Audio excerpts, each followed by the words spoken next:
This is Larry O'Neill, Yes, sir. and you are? The majority leader in the Georgia House of Representatives and the representative from District 146 up in Middle Georgia. Great. And you're down to South Georgia today, I'm in Southwest Southwest Georgia on a listening tour with my good friend Representative Gerald Green.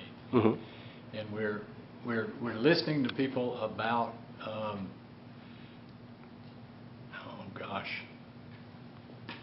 workforce development. And I don't mean to, I say that slow because it's so much bigger than just that, but there needs to be more opportunities for especially young people to want to return to Southwest Georgia and live here and prosper here and have jobs in Southwest Georgia, because so many new private sector jobs are coming into the Atlanta area.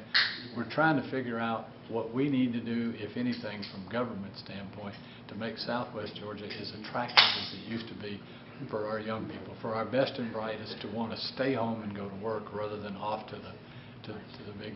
What have you found? Have you come up with some answers?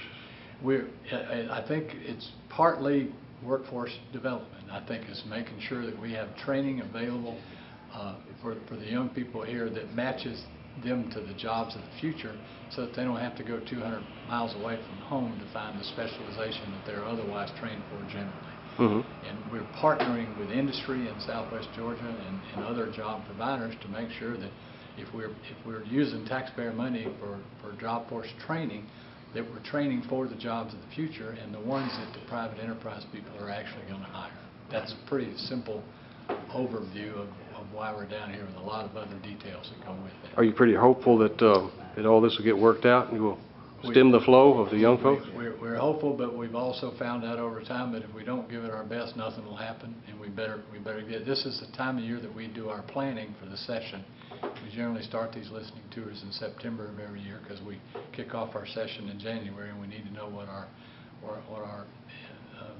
initiatives when we get there are going to be. Okay, great. Glad to have you down here. Thank you, very kind. Thank you.